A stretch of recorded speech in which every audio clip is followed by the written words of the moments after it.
Micah, chapter 5. Matthew Henry's Commentary on the Whole Bible. An exposition with practical observations of the book of the prophet Micah. Chapter 5. In this chapter we have 1. A prediction of the troubles and distresses of the Jewish nation, verse 1. 2. A promise of the Messiah, and of his kingdom, to support the people of God in the day of these troubles. 1. Of the birth of the Messiah, verses 2 and 3. 2. Of his advancement, verse 4. 3. Of his protection of his people, and his victory over his and their enemies, verses 5 and 6. 4. Of the great world by it, verse 7. 5. Of the destruction of the enemies of the church, both those without, that attack it, and those within, that expose it, verses 8 to 15. Micah 5 verses 1 to 6. Here as before we have 1. The abasement and distress of Zion, verse 1. Complaint had been made of the judges of Israel, chapter 3 verse 11, that they were corrupt and took bribes, and this disgrace came justly upon them for abusing their power, yet it was a great calamity to Israel to have their judges treated thus ignominiously. Some make this the reason why the troops, that is, the Roman army, shall lay siege to Jerusalem, because the Jews shall smite the judge of Israel upon the cheek, because of the indignities they shall do to the Messiah, the judge of Israel, whom they smote on the cheek, saying, Prophesy, who smote thee? But the former sense seems more probable, and that it is meant of the besieging of Jerusalem, not by the Romans, but the Chaldeans, and was fulfilled in the indignities done to King Zedekiah and the princes of the house of David. Complaint had been made of the judges of Israel, chapter 3 verse 11, that they were corrupt and took bribes, and this disgrace came justly upon them for abusing their power, yet it was a great calamity to Israel to have their judges treated thus ignominiously. Some make this the reason why the troops, that is, the Roman army, shall lay siege to Jerusalem, because the Jews shall smite the judge of Israel upon the cheek, because of the indignities they shall do to the Messiah, the judge of Israel, whom they smote on the cheek, saying, Prophesy, who smote thee? But the former sense seems more probable, and that it is meant of the besieging of Jerusalem, not by the Romans, but the Chaldeans, and was fulfilled in the indignities done to King Zedekiah and the princes of the house of David. 2. The advancement of Zion's king. Having shown how low the house of David should be brought, and how vilely the shield of that mighty family should be cast away, as though it had not been anointed with oil, to encourage the faith of God's people, who might be tempted now to think that his covenant with David and his house was abrogated, according to the psalmist's complaint, Psalm 89 verses 38 and 39, he adds an illustrious prediction of the Messiah and his kingdom, in whom that covenant should be established, and the honors of that house should be revived, advanced, and perpetuated. Now let us see 1. How the Messiah is here described. It is he that is to be ruler in Israel, whose goings forth have been from of old, from everlasting, from the days of eternity, as the word is. Here we have 1. His existence from eternity, as God, his goings forth or emanations, as the going forth of the beams from the sun, were or have been, of old, from everlasting, which, says Dr. Pocock, is so signal a description of Christ's eternal generation, or his going forth as the Son of God, begotten of his Father before all worlds, that this prophecy must belong only to him, and could never be verified of any other.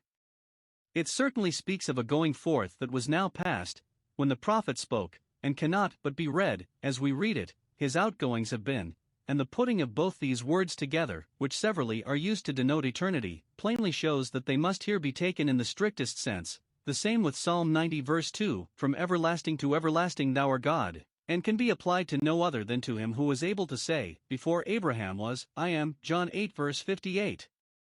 Dr. Pocock observes that the going forth is used, Deuteronomy 8 verse 3, for a word which proceeds out of the mouth, and is therefore very fitly used to signify the eternal generation of him, who is called the Word of God, that was in the beginning with God, John 1 verses 1 and 2. 2. His office as mediator, he was to be ruler in Israel, king of his church, he was to reign over the house of Jacob forever, Luke 1 verses 32 and 33.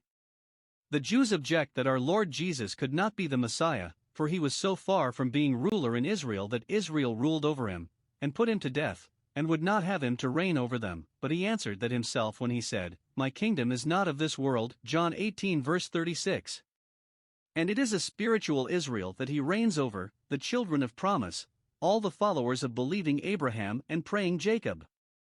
In the hearts of these he reigns by his Spirit and grace, and in the society of these by his word and ordinances. And was not he ruler in Israel whom winds and seas obeyed, to whom legions of devils were forced to submit, and who commanded away diseases from the sick and called the dead out of their graves? None but he whose goings forth were from of old, from everlasting, was fit to be ruler in Israel, to be head of the church, and head over all things to the church. 2. What is here foretold concerning him? 1. That Bethlehem should be the place of his nativity, verse 2.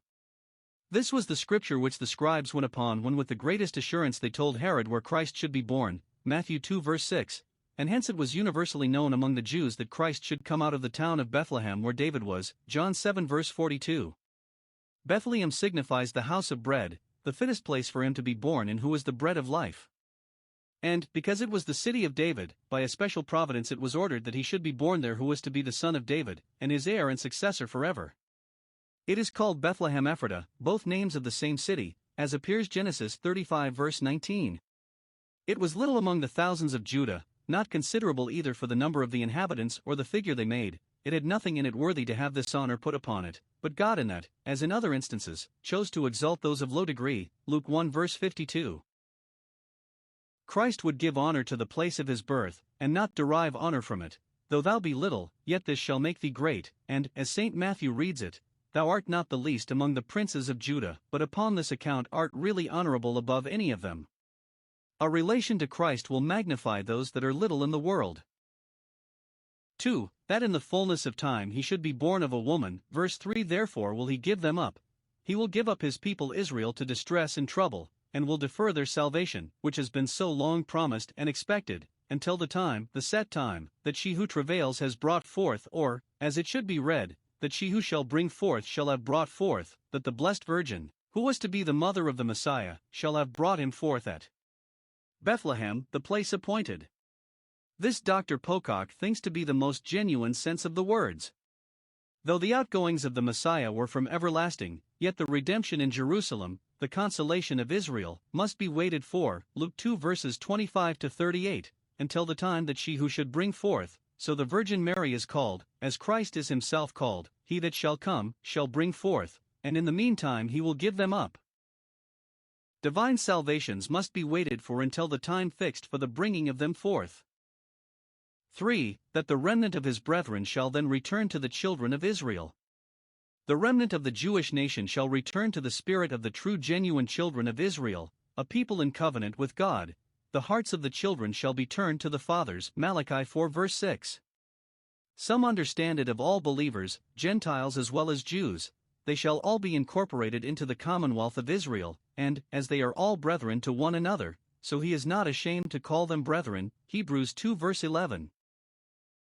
For, that he shall be a glorious prince, and his subjects shall be happy under his government, verse 4. He shall stand and feed, that is, he shall both teach and rule, and continue to do so, as a good shepherd, with wisdom and care and love. So it was foretold. He shall feed his flock like a shepherd, shall provide green pastures for them, and under shepherds to lead them into these pastures. He is the good shepherd that goes before the sheep, and presides among them.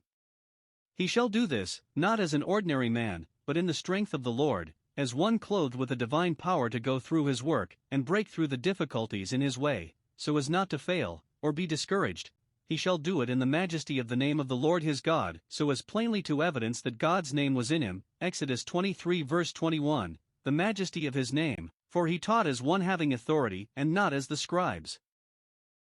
The prophets prefaced their messages with, Thus saith the Lord, but Christ spoke, not as a servant, but as a son. Verily, verily, I say unto you. This was feeding in the majesty of the name of the Lord his God. All power was given him in heaven and in earth, a power over all flesh, by virtue of which he still rules in the majesty of the name of the Lord his God, a name above every name. Christ's government shall be 1. Very happy for his subjects, for they shall abide. They shall be safe and easy and continue so forever. Because he lives, they shall live also. They shall lie down in the green pastures to which he shall lead them, shall abide in God's tabernacle forever, Psalm 61 verse 4. His church shall abide, and he in it, and with it, always, even to the end of the world. 2. It shall be very glorious to himself. now shall he be great to the ends of the earth. Now that he stands and feeds his flock, now shall he be great. For Christ reckons it his greatness to do good. Now he shall be great to the ends of the earth, for the uttermost parts of the earth shall be given him for his possession, and the ends of the world shall see his salvation. 5. That he shall secure the peace and welfare of his church and people against all the attempts of his, and their enemies. Verses 5 and 6. This man, as king and ruler, shall be the peace when the Assyrians shall come into our land. This refers to the deliverance of Hezekiah and his kingdom from the power of Sennacherib, who invaded them, in the type, but, under the shadow of that, it is a promise of the safety of the gospel church, and of all believers from the designs and attempts of the powers of darkness, Satan and all his instruments, the dragon and his angels, that seek to devour the church of the firstborn and all that belong to it. Observe. 1. The peril and danger which Christ's subjects are supposed to be in. The Assyrian, a potent enemy, comes into their land, verses 5 and 6, treads within their borders, nay, prevails so far as to tread in their palaces. It was a time of treading down and of perplexity when Sennacherib made a descent upon Judah, took all the defenced cities, and laid siege to Jerusalem. Isaiah 36 verse 1, 37:3. This represented the gates of hell fighting against the kingdom of Christ, encompassing the camp of the saints and of the holy city, and threatening to bear down all before them. When the terrors of the law set themselves in array against a convinced soul, when the temptations of Satan assault the people of God, and the troubles of the world threaten to rob them of all their comforts, then the Assyrian comes into their land and treads in their palaces. Without her fightings, within her fears. 2. The protection and defense which his subjects are then sure to be under. First, Christ will himself be their peace. When the Assyrian comes with such a force into a land, can there be any other peace than a tame submission and an unresisted desolation? Yes, even then the church's king will be the conservator of the church's peace, will be for a hiding place. Isaiah 32 verses 1 and 2. Christ is our peace as a priest, making atonement for sin, and reconciling us to God, and he is our peace as a king, conquering our enemies and commanding down disquieting fears and passions. He creates the fruit of the lips' peace. Even when the Assyrian comes into the land, when we are in the greatest distress and danger, and have received a sentence of death within ourselves, yet this man may be the peace. In me, says Christ, you shall have peace, when in the world you have tribulation. At such a time our souls may dwell at ease in him. Secondly, he will find out proper instruments to be employed for their protection and deliverance, and the defeat of their enemies. Then shall we raise against him 7 shepherds and 8 principal men, that is, a competent number of persons, proper to oppose the enemy, and make head against him, and protect the church of God in peace. Men that shall have the care and tenderness of shepherds, and the courage and authority of principal men, or princes of men. 7 and 8 are a certain number for an uncertain. Note, when God has work to do he will not want fitting instruments to do it with, and when he pleases he can do it by a few. He needs not raise thousands, but 7 or 8 principal men may serve the turn if God be with them. Magistrates and ministers are shepherds and principal men, raised in defense of religion's righteous cause against the powers of sin and Satan in the world. Thirdly, the opposition given to the church shall be got over, and the opposers brought down. This is represented by the laying of Assyria and Chaldea waste, which 2 nations were the most formidable enemies to the Israel of God of any, and the destruction of them signified the making of Christ's enemies his footstool. They shall waste the land of Assyria with the sword, and the land of Nimrod and the entrances thereof. They shall make inroads upon the land, and put to the sword all that they find in arms. Note, those that threaten ruin to the church of God hasten ruin to themselves, and their destruction is the church's salvation. Thus shall he deliver us from the Assyrian. When Satan fell as lightning from heaven before the preaching of the gospel, and Christ's enemies, that would not have him to reign over them, were slain before him, then this was fulfilled. Micah 5 verses 7 to 15. Glorious things are here spoken of the remnant of Jacob, that remnant which was raised of her that halted, chapter 4 verse 7, and it seems to be that remnant which the Lord our God shall call, Joel 2 verse 32, on whom the Spirit shall be poured out, the remnant that shall be saved, Romans 9 verse 27. Note, God's people are but a remnant, a small number in comparison with the many that are left to perish, a little flock, but they are the remnant of Jacob, a people in covenant with God, and in his favor. Now concerning this remnant it is here promised. 1. That they shall be as a dew in the midst of the nations, verse 7. God's church is dispersed all the world over. It is in the midst of many people, as gold in the ore, wheat in the heap. Israel according to the flesh dwelt alone, and was not numbered among the nations, but the spiritual Israel lies scattered in the midst of many people, as the salt of the earth, or as seed sown in the ground, here a grain, and there a grain. Hosea 2 verse 23. Now this remnant shall be as dew from the Lord. 1. They shall be of a heavenly extraction, as dew from the Lord, who is the Father of the rain, and has begotten the drops of the dew. Job 38 verse 28. They are born from above, and are not of the earth, savoring the things of the earth. 2. They shall be numerous as the drops of dew in a summer's morning. Psalm 110 verse 3, Thou hast the dew of thy youth. 3. They shall be pure and clear, not muddy and corrupt, but crystal drops, as the water of life. 4. They shall be produced silently, and without noise, as the dew that distills insensibly, we know not how, such is the way of the Spirit. 5. They shall live in a continual dependence upon God, and be still deriving from Him, as the dew, which tarries not for man, not waits for the sons of men.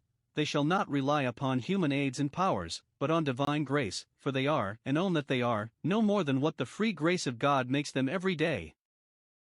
6. They shall be great blessings to those among whom they live, as the dew and the showers are to the grass, to make it grow without the help of man, or the sons of men. Their doctrine, example, and prayers shall make them as dew, to soften and moisten others, and make them fruitful. Their speech shall distill as the dew, Deuteronomy 32 verse 2, and all about them shall wait for them as for the rain, Job 29 verse 23. The people among whom they live shall be as the grass, which flourishes only by the blessing of God, and not by the art and care of man. They shall be beneficial to those about them by drawing down God's blessings on them, as Jacob on Laban's house, and by cooling and mitigating God's wrath, which otherwise would burn them up, as the dew preserves the grass from being scorched by the sun. So Dr. Pocock, they shall be mild and gentle in their behavior, like their master, who comes down like rain upon the new-mown grass, Psalm 72 verse 6.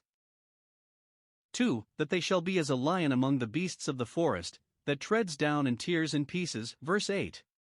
As they shall be silent, and gentle, and communicative of all good, to those that receive the truth and the love of it, so they shall be bold as a lion in witnessing against the corruptions of the times and places they live in, and strong as a lion, in the strength of God, to resist and overcome their spiritual enemies. The weapons of their warfare are mighty, through God, to the pulling down of strongholds, 2 Corinthians 10 verses 4 and 5.